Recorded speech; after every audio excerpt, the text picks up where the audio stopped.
छत्तीसगढ़ के आदरणीय पूज्य गुरु श्री बालदास जी यहाँ उपस्थित हैं। मैं उन्हें प्रणाम करते हुए उनका स्वागत कर रहा हूँ।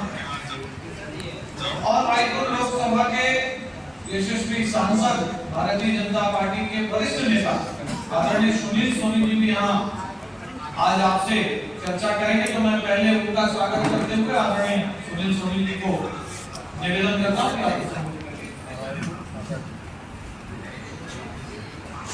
कि देश भर के अंदर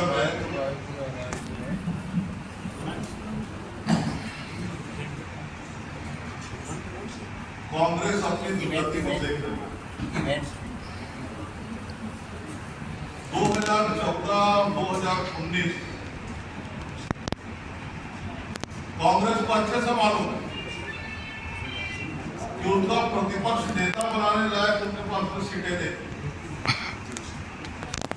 ये तो प्रधानमंत्री मोदी जी की मेहरबानी है कि उन्होंने प्रतिपक्ष का नेता बना दिया। और वो जानती है कि हम इस चुनाव को हार रहे हैं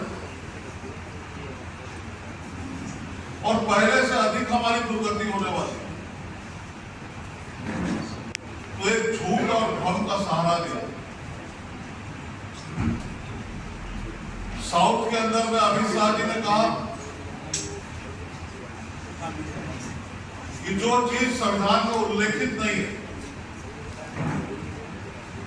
कि हम धर्म के आधार पर आरक्षण दें, तो कांग्रेस पार्टी ने तुष्टीकरण के आधार पर अपने ही राज्यों के अंदर मुस्लिम समाज को आरक्षण दिया। उस आधार पर अमित शाह जी ने कहा हमारी सरकार आएगी, हम जो संविधान में उल्लेखित नहीं है धर्म के आधार पर आरक्षण देना, और जो बाबा साहब ने आरक्षण की व्याख्या की थी उसके अंदर भी उल्लेखित नहीं है। तो धर्म के आधार पर आरक्षण मुस्लिम वर्ग को दिया गया आरक्षण हम समाप्त कर देंगे। ये घबराई हुई कांग्रेस पार्टी उस वीडियो के साथ में छेड़खानी की जो अपराध है देश भर के अंदर में। और अभी हम भी जा रहे हैं चुनाव आयोग में शिकायत करने की। और भारतीय जनता पार्टी का स्पष्ट मानना है और एक बार नहीं अनेक बार हमारे प्रधानमंत्री मोदी जी अमित शाह जी ने कहा एसटी, एससी, ओबीसी उसका आरक्षण कभी खत्म नहीं होगा। वो हमेशा बरकरार रहेगा। और कांग्रेस पार्टी जो है हमेशा तुष्टीकरण के आधार पर, अगर पिछले समय में देखेंगे यहां पर 5 साल कांग्रेस की सरकार आदिवासियों के आरक्षण को कम कर दिया, सुविधाएं मिलना कम हो गई। जो हमने 15 साल जो लाभ दिया था वो समाप्त कर दिया। तुष्टीकरण करना, झूठ बोलना, भ्रम फैलाना, जनता जानती है देश की और छत्तीसगढ़ राज्य की, और ऐसे लोगों को कभी माफ नहीं करेगी। और मैं तो छत्तीसगढ़ की जनता का आभार व्यक्त करूंगा जो 5 साल उन्होंने देखा कांग्रेस की सरकार को। जब उसको मताधिकार का अवसर मिला तो कांग्रेस पार्टी की सरकार को उखाड़ कर फेंक दिया। जो 15 साल में हमको बहुमत नहीं मिला उससे अधिक बहुमत दिया, उससे अधिक वोट परसेंटेज में वोट डाला। तो छत्तीसगढ़ की जनता को ना समझ ना समझे, ये भ्रम फैलाना, झूठ बोलना, वीडियो वायरल करना, इलेक्ट्रॉनिक मीडिया का दुरुपयोग करना, ये कांग्रेस बंद कर। ये हमारी साफ चेतावनी भी है और चुनाव आयोग से अभी हम निवेदन भी करेंगे ऐसे जो लोग हैं जिन्होंने वायरल किया उसके ऊपर में कार्रवाई करे और उनको जेल के अंदर में भेजे। ये बात करने के लिए हम चुनाव आयोग अभी जाएंगे। हमारे बीच में गुरु बाल नारायण साहिब जी उपस्थित है। मैं उनसे आग्रह करूंगा कि अपनी बात को रखें।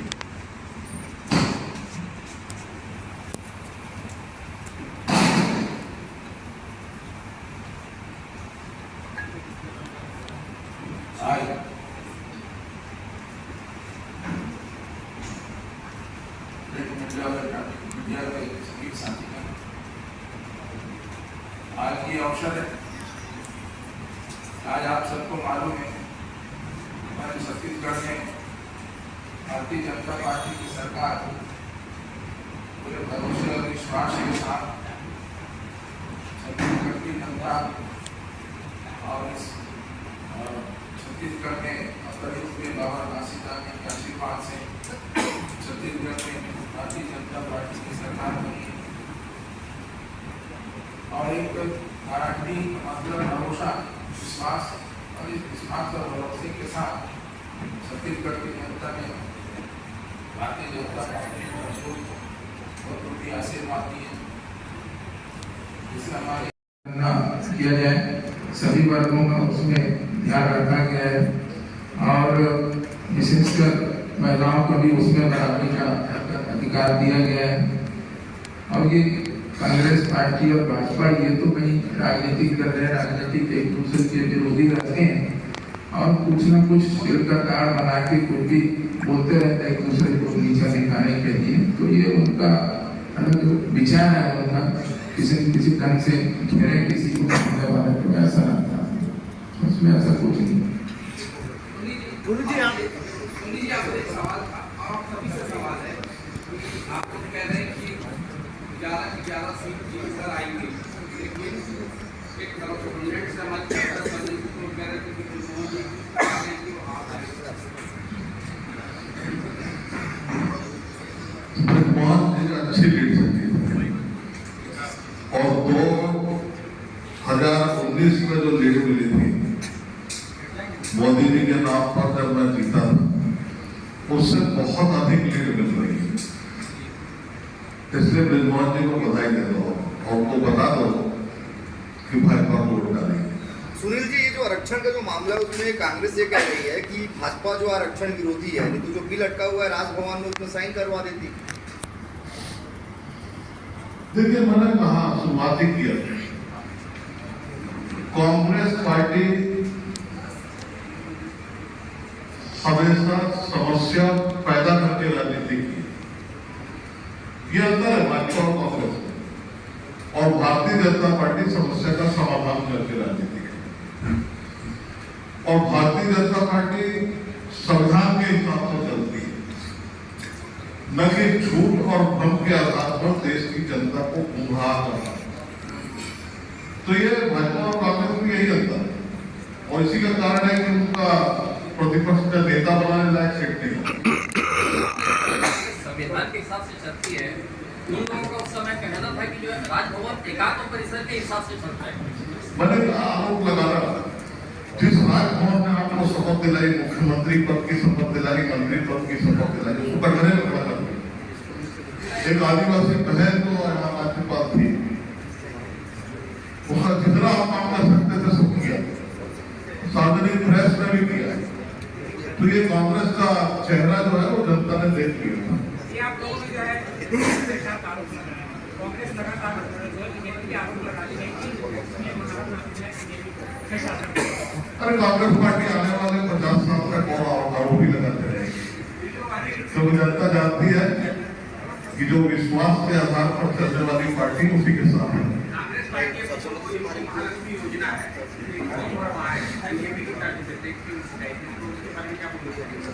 देखिए, कांग्रेस पार्टी को मैं यही कहूँगा, एक लाइन का जवाब मेरा, इस गर्मी के महीने में लोग पसीना बहाकर लाइन लगाकर वोट देते हैं। ये लोकतंत्र का उत्सव है, होली का उत्सव नहीं है। एक मजाक करें देश के साथ, जितना देश का बजट नहीं है उसको आप एक घोषणा कर रहे हैं, उधर गरीबों को घोषणा कर रहे हैं, उधर अनुसूचित जनजाति पिछड़ा वर्ग को धोखा कर रहे, किसान को धोखा कर रहे, पैसा लाओगे कहां से? देश समझ गए। और मैं तो गाँव में पूछता हूँ कि ये कांग्रेस पार्टी बोले थे वो सच है का? वो बोले थे लबरा पार्टी। तो ये लोग समझ रहे हैं। सोनी जी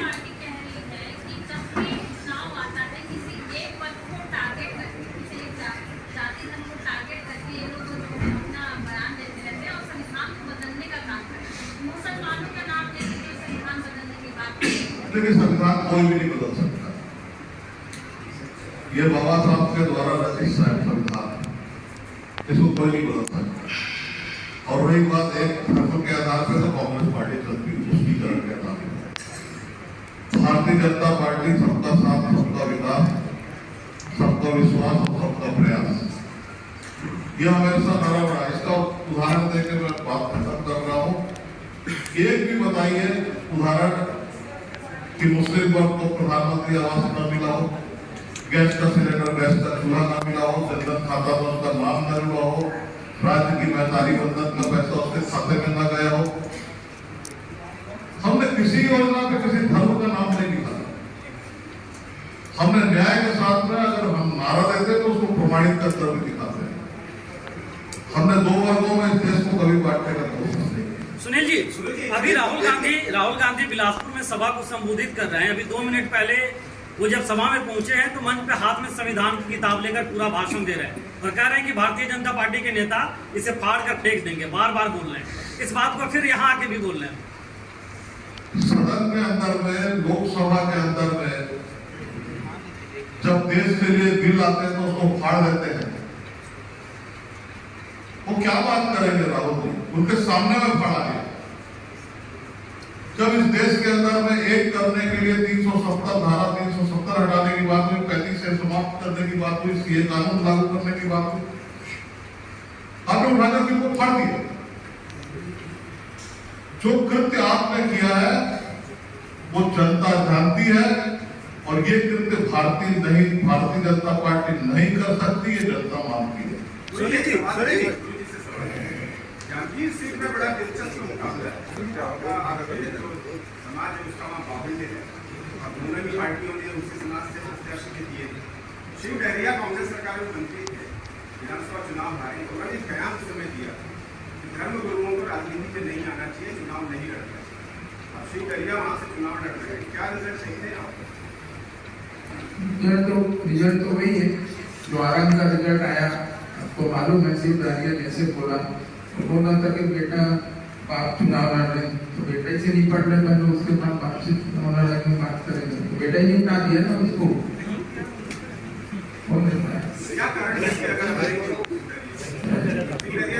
शिव डहरिया का जैसे कारण था यहाँ पे आरंग में, वैसे वहां भी रहेगा। जो विधानसभा नहीं दे सकता वो लोकसभा कैसे दे देगा?